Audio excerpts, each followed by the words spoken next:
I want to know how this man has so much power over people. But he only reaches the lower classes, right? People with no money, people who don't have ambition. They're already in first world countries now, in the United States and Europe. Wherever Adir goes, his gang only gets bigger. When you were sent to prison, Bishop, many people thought that all was lost. We'll always be an easy target of hate for certain people. We need to be ready for anything, right? Adir Macedo has no idea what's coming. We still have more than enough ammunition against him. This thing here doesn't work. This thing isn't the saint at all. Did you even watch last night's program? No, why? A bishop of the Universal Church of the Kingdom of God incited controversy and indignation across the country. What's he thinking? That he can disrespect a Catholic symbol and get away with it? Thanks to him kicking that saint, everyone hates us now. I told you many times we'd never have everyone on our side. I don't think I've ever seen a man slam so hard.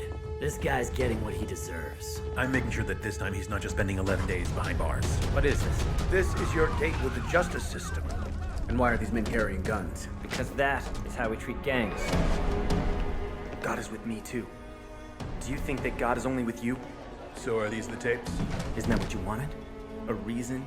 This is all you need to put an end to Adir Macedo and the Universal Church. I am being massacred. It's a new lawsuit every day. There's been a tragedy. A roof collapsed. It was the roof of our church in Osasco. The church was packed.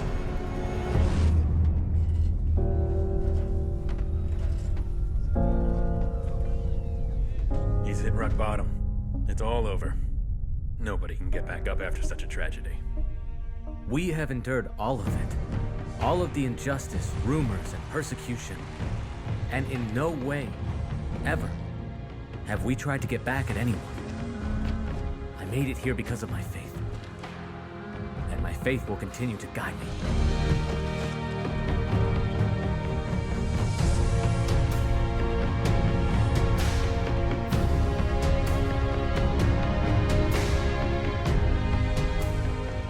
When you make a mistake, there's only one thing you can do. I actually came from a really good family. You know, if you looked at my family, you would say that, oh, she's got no reason to get depressed. They were loving. I had everything that I needed at home. You know, financially we were stable. I never wanted for anything. My parents were amazing, but I started to develop from the age of 16. I started to think about my future, and then I realized that one day I was actually going to die. I'd never thought about death before. And then when I started to think about the whole concept of death, I started to have my first panic attack.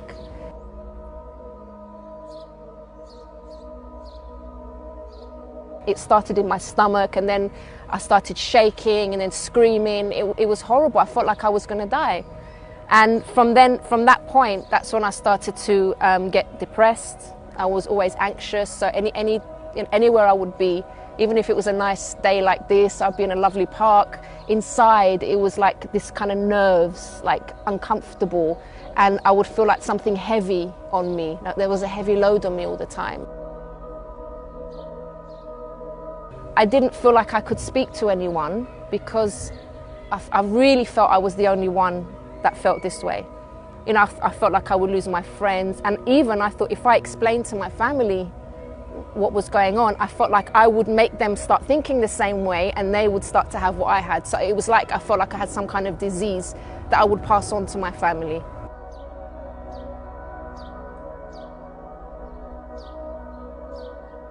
When I did eventually tell my parents, I started to make them suffer because they didn't know what to do with me. They didn't know how to help me. So one day I asked the counsellor, what do I do about this? And he said to me, I'm not here to tell you what to do, I'm just here to listen to you. And for me it was like, I don't need to talk about it anymore, I need help. What do I do to get rid of these feelings? How can my life change? And in the end, because I saw that it wasn't helping me, I ended up lying to the counsellor and to my parents and said, oh, everything's okay now, just so I could come off the list. Things got worse from there.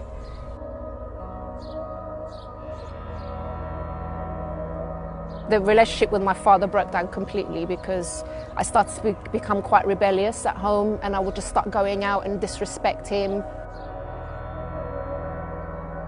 I didn't even think to do any research or anything, because I'd been to the doctor hadn't helped me. And actually my dad had also first of all taken me to the Greek Orthodox Church to speak to the priest. So that was the priest, the counsellor, the doctor couldn't help, my parents couldn't help, my boyfriend couldn't help, the few friends that I did tell couldn't help. On the way back from work, I would go past this building, and I would be on the bus and I would see lots of people inside, and it was packed. It was always packed. I remember the windows steamed up because there were so many people in there, and there was a sign that said, "Does it pay to pray?" And then one night I had probably one of the worst panic attacks that I ever had. It was really, really bad. I was still shaking the whole day. Next day I went to work, I was shaking. I remember walking in.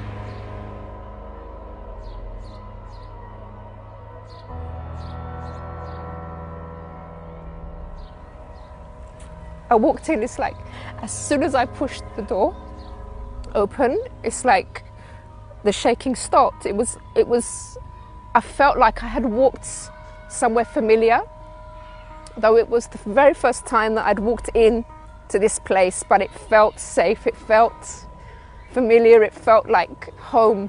For the first time, someone said to me, "Your life can change." I felt better immediately, when I left that first day. I never had a panic attack again after that very first service, never again. Today, my life is the complete opposite of what it used to be. I'm genuinely happy now. It's not fake, I'm not putting on a front. I never thought I could actually reach this point where I would feel this way, because when you've been through something like depression and other mental health issues, it really feels like you're stuck forever and like there is no future for you. But now I look forward to every day. Every area of my life has changed, including my marriage.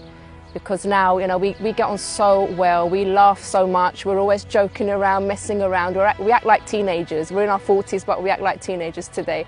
So what I would advise someone that's going through depression or any other mental health issue is start attending the UCKG Help Centre, but go determined, believing that your life can actually change. And stick with it, persevere, because your life's not going to change completely overnight. You will see a difference immediately, I believe, but it's something that you have to persevere, you have to keep going with.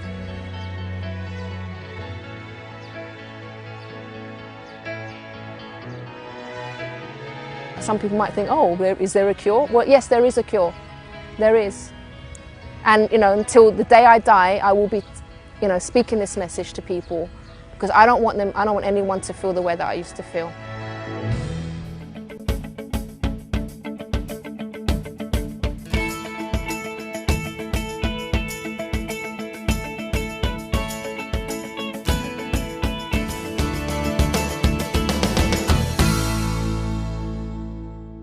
Welcome to the program Finanças. A very good evening. It's a pleasure to be back with you. One more program. And we already played for you a testimonial story of someone who overcame. You saw the testimony of Chris Woodrum, that she overcome depression. And sometimes you are watching me at this moment and you say like this, I need an answer. Maybe this program, the name of this program called your attention, Finanças. Because you are looking for an answer of your marriage, you are looking for an answer, the reason why you don't succeed, the reason why you don't sleep, the reason why your life doesn't go forward. Sometimes you end up even to saying, if God really exists, why He allowed me to live like this? I want to invite you to stay with us until the end of this program, because it's not been one or two, but has been thousands and millions of people who have been blessed through the UCKG Help Center, through doing the chains of prayers. If you'd like to be in touch with us, you can call us 08612-1255. Or if you are watching me from Facebook, you can send us a message. We're going to have the pleasure to reply to you. Stay with us, watch this story, and take your own conclusions.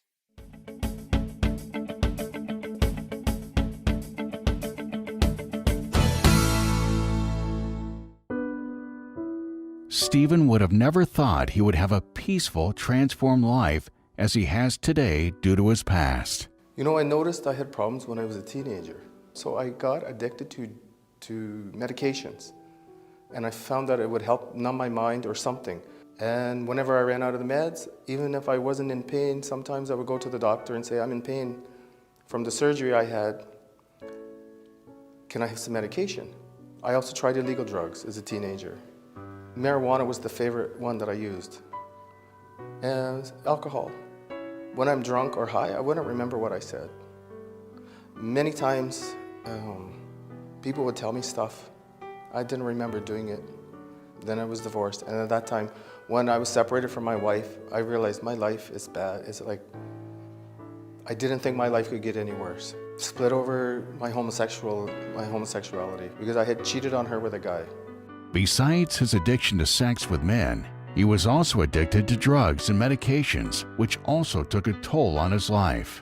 Then she felt rotten, and I felt even worse. But I would go online because the internet became available then, and I would look at gay porn.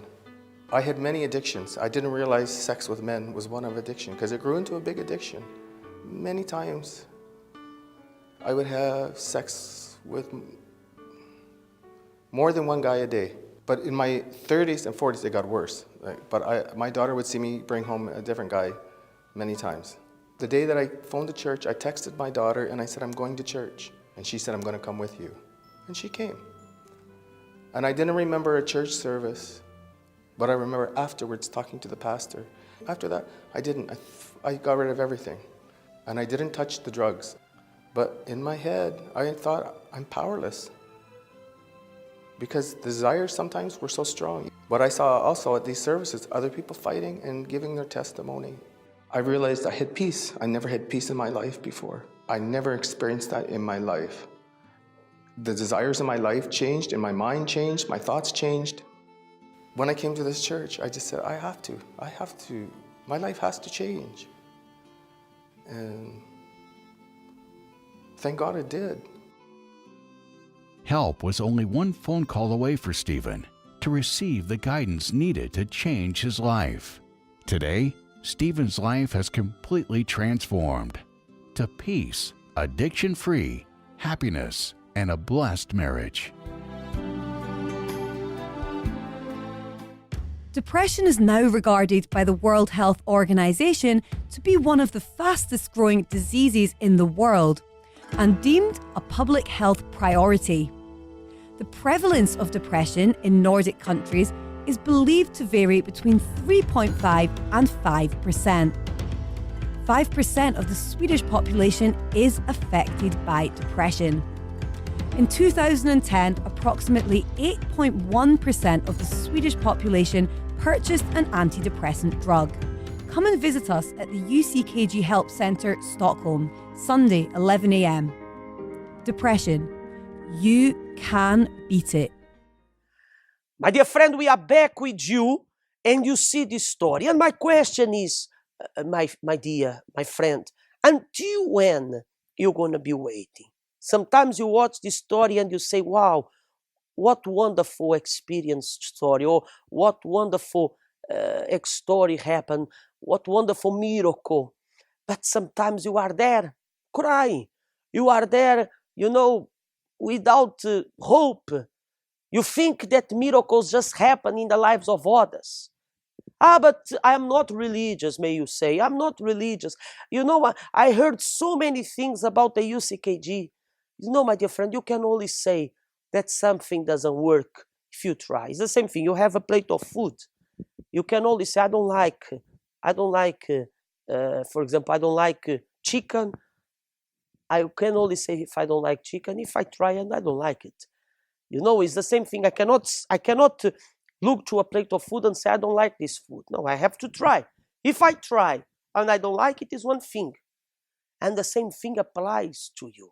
If you don't come, how are you going to know if it works or not? Why are you going to keep looking to what people say? Why are you going to keep looking to what people say, to fake news? Because if this work was not true, if this God was not true, do you think that we have these testimonies? So something is wrong. Stop being where you are and stop listening to others and take your step of faith. And you're going to see that you're going to be one of the people that is going to change their lives, okay? Watch more testimonies, more people more people has been blessed in the moment that they leave everything behind and join us in this faith. I started hearing voices when I was 20 years old. It's something I didn't ask for, nor did I expect. It just came upon me like that, basically. I couldn't control them. They took over my whole life. I've been in the church for 4 years now, and in these 4 years, I was always up and down in my spiritual life. A couple of months I'll be okay, and then all of a sudden I'm down again. So I got to a point where I was on lots of medication, and the schizophrenia, the voices in my head would control my life. I got to a point where I couldn't even put my head down to rest or close my eyes without basically screaming, because the voices in my head were taking control of everything. I did many things on my spiritual life, but it just wasn't seem to be moving forward. So in my family, I come from a background where I've had witchcraft done in my family. I was abused when I was young, so there was a lot of things that I kept inside, a lot of things that I didn't realize I hadn't fought against, many things that I realized I didn't overcome. I started drinking alcohol, and this became a very severe problem at the time. And I would even start drinking in the afternoon, as early as 4 o'clock in the afternoon, and I'd start drinking at home on my own, just to drown the voices out. And this became a daily routine with me. I would drink, I'd go to the off license, buy the cheapest wine, beer, cigarettes, stay at home and just drink by myself just to block these voices out. In the previous campaign that we took part in, I decided to really go for it for my spiritual life, and I remember for the first week already I was defeated, because I had so many doubts. So many voices are saying, well, you've done so many campaigns, look where you are, 4 years in the church, you've done many campaigns, but you're still here, so what makes you think this campaign is going to be different? So I had to fight that. And then as well, I was trying to go around the places to build up my sacrifice, but doors were really closed, nothing was moving forward for me. This campaign was really, really hard. I tried everything to stop these voices, down to medication, herbal medication, acupuncture, and even went to witch doctors to stop the voices in my head, but nothing worked. Everything just seemed impossible for me, and I thought I would be living in this hell basically the rest of my life. It was really, really hard, but I kept going because I knew what I wanted from God. I knew that I'd had enough of my spiritual life, always up and down in the church. I listened to the pastor and the assistants, and what they told me to do, I did it. I wanted to be free, and I believed that I would be free if I made a chain of prayer, and basically if I just used my faith. It was impossible for these voices to go, because it was impossible for me to ever get rid of these voices. I thought, if I do this and use my faith, they will go. God has to do something. I kept going because I knew what I wanted from God. I knew that I'd had enough of my spiritual life, always up and down in the church. So I did that part, and I was also fasting. I was doing long hours, like 12 hours, because I'm a person, I never liked fasting. I did not like fasting. So I would fast for 12 hours, I would pray in the night, I would do things that I just didn't like doing before. And he did. Today I'm free. I'm not addicted to alcohol. I don't have to take medication, and above all, I do not hear any voices inside my head. After I kept on fighting and going, I overcame the abuse of the past. I overcame the feelings that I had towards men. I was no longer afraid of men. I was no longer tensing, like I would tense. If men come near me, I'll be afraid of them. So all of that went. I overcame my complexes. I overcame many things that were stopping me from moving in life.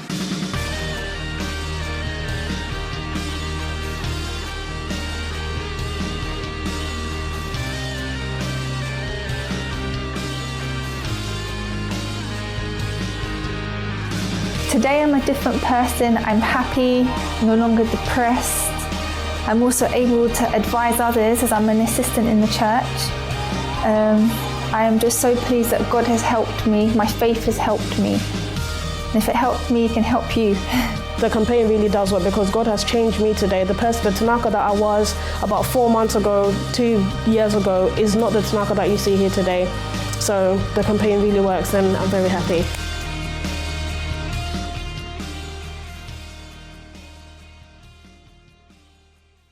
We are back with you. We are almost in the end of this program. But before I end this program, I want just to give us our address. Our address is Birger Jarlsgatan 106. If you live in Sweden, if you live in Stockholm, you are welcome to join us. We have daily services at 10 o'clock in the morning and also at 7 p.m. and on Sundays at 11 o'clock in the morning. You can have more information in our website, uckg.se, www.uckg.se. If you are watching me from Gothenburg, we have our prayer there. If you are watching me from Helsinki, we have a powerful prayer there every Sunday in Norway, in Denmark, and also all over the world. We are established in more than 127 countries all over the world, and you can see the closest UCKG next to you. Do not stay where you are.